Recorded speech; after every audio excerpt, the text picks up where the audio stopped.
Good evening. This is Dr. Ari Yaris. I'm a psychologist and the author of the blog post at The Innovative Dad. You can find my work at www.ariyaris.com. We're weeks into the stay-at-home order at this point, and I know one of the things that I'm hearing about, that I'm experiencing myself as a parent, is dealing with our kids when they're fighting with each other. If you think about it, if you've got more than one, they've had a lot more exposure to each other than they typically do in the course of the day because they're off at school and therefore not with each other during the day. And this sort of constant exposure to each other is making tensions high. And many of us are at this already, past the month mark. So, you might be starting to get the sense that they're ready to strangle each other just a little bit, even for some of the most nitpicking and annoying little things. And you're saying to yourself, oh, just really ignore it. The challenge is it can be tough for kids to ignore these things. They're stressed. Their resilience may be sapped. It's kind of hard to have that growth mindset right now with all of the stressors that they're feeling. And us as parents, we're under stress as well, making it harder for us to be able to step into these situations and intervene appropriately and productively and positively, let's say, when our kids do start to fight with each other. And when I talk about fighting, most of the sibling fighting that we parents tend to deal with is of a low level nature, of the sniping at each other, the screaming, the occasional hitting, not, unless your house is turned into a WWE match, which is the possibility at this point. We're not talking about a no holds barred kind of contest. But I wanted to throw out some suggestions for intervening in sibling fights, because I think that that's one of the things that we could all use a little bit of help with, and just trying to figure out, okay, well, what the heck do I do?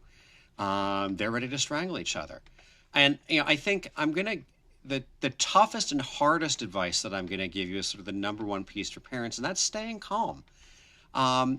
If you go into this conversation all riled up and with your passions flaring about what's happening, you're going to exacerbate the situation. So, what we know is that the first thing you need to do is to model staying calm and showing that you've got your game face on. Now, if you need to let them fight just for a minute longer and, step outside and take 5 nice deep breaths to center yourself, well, do it. You will be saving yourself grief in the process by taking care of yourself. It's that line. As the parent, you want to make sure that your oxygen mask is on first. And in these turbulent times that we're living in right now, it is really, really hard to engage in self-care as a parent and to put our own oxygen masks on because we're just so stressed. So the first thing you want to do is, model that calmness, get calm yourself, because if you can manage to stay calm and start engaging and soothing your kids, they're going to learn to stay calm themselves eventually. And the goal with any conflict resolution is not just to solve the problem in the immediate moment so that you can get some peace and quiet and get some work done, even though that may feel like what you need to do. And that may be what's motivating you for this. You really need to remember that you're looking to build skills. All right, so you're going to jump into the fight. You're calm. Okay, don't take sides. Don't worry about who started the fight. He hit me, she called me a nasty name, he took my Legos, whatever. It doesn't matter. Just treat your kids the same when you step in to intervene. You want to be modeling civility and just how you staying calm, reiterating the rules in the house. Okay, we treat each other with respect. We treat each other with kindness. We try not to hurt each other. I was hearing some screaming and some fighting. But that didn't sound respectful, and that's not how we act in this house. Do you guys think that you can work this out? Give them the opportunity to step up and say, yes, we can, or no, we can't. Offer them the opportunity to take some time and to cool off, which is, it's okay to allow them to do that. Creating, if they want to continue to play with each other, create some ground rules. Okay, if I have to intervene again, Okay, I'm going to need to separate you guys for a cool off period and allow you guys to sort of breathe. And maybe we need to put this toy away for a little bit, whatever it is. You know, in my house, it's the Legos for whatever reason. That's the hot button toy. Um, you know, the other piece is as you're going through this, you're going to start to model and teach them negotiation skills. Your kids don't naturally know how to negotiate. I mean, think about it. If you negotiate in your job, if you, uh, have to get people to sign contracts or do deals or whatever it is, it's not something that you naturally, figured out how to do on day one. You may have had some inkling of that, but you built these skills over time. Um, so you want to be able to sort of start to teach them some basic negotiation skills and talk a little bit about that in a minute. But let's talk about the situations when they're just too upset to work things out, because often I feel like that's what's happening more often, and we as parents sort of are a little bit more naturally attuned to helping them negotiate, because that's something as we as adults are kind of scratching our head and going, well, why didn't you just do that? So if they're either child is too upset to work things out, just separate them. There's no need to keep them on top of each other. If you can, if your partner is available because you're all stuck in the house, divide and conquer. Have one talk to one child, have the another parent talk to the other child.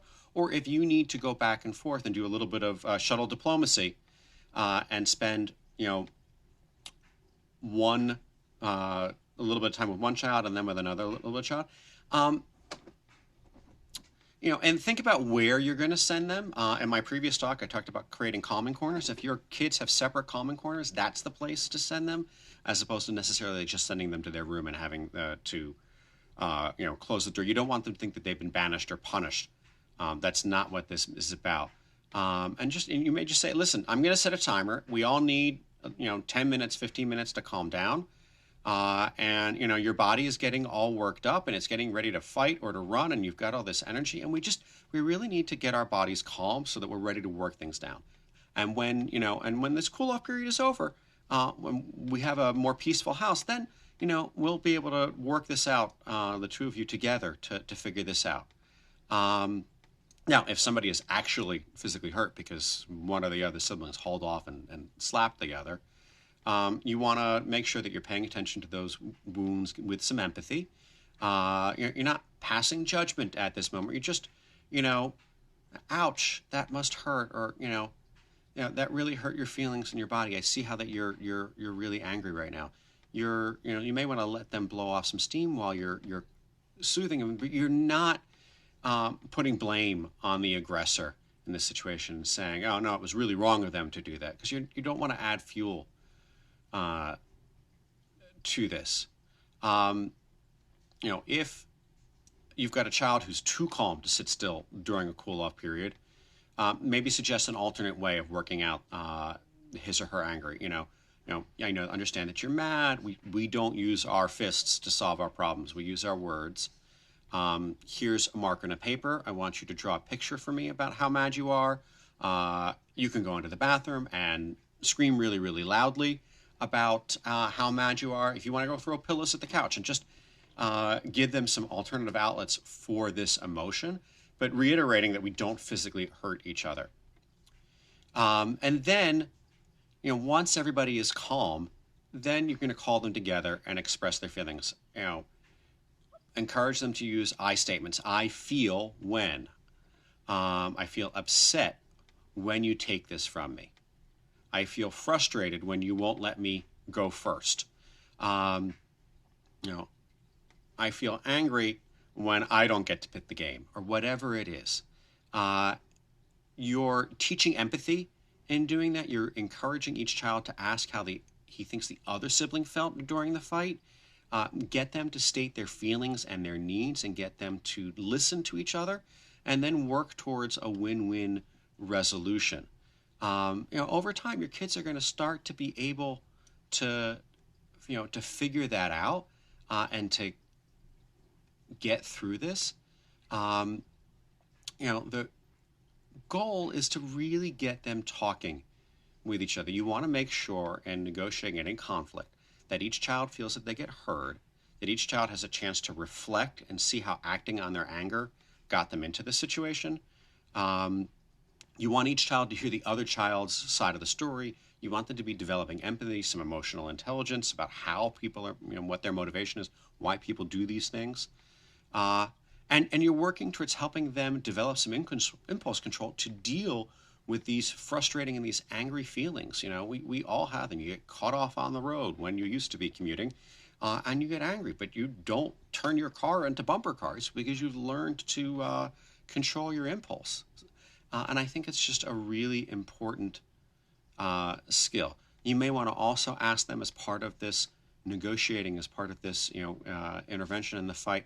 Well, what kind of restitution should we do? I'm a big fan of, rather than just asking kids to go say I'm sorry, is to ask, okay, I see that you're hurt. How can I help you? And what can I do to make this better? This idea of some restitution. How do I repair things with the other child? And this is just some steps to really help you negotiate these sibling conflicts as they go through. And you might be surprised over time as they develop these skills that they've started to talk things out and work things through. And, they will share with you, okay, well, this is what we wanted to have happen, and this is our plan for how it's going to happen in the future.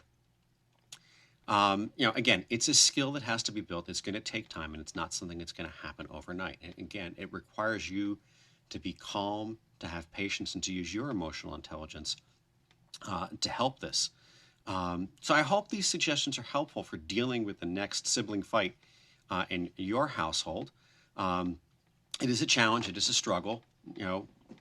Make sure that you're taking care of yourself as all of this is going on. And I wish you continued sanity and success during this crazy time. You can tune back in next week on Monday night around this time, and I'll have a new tip for you.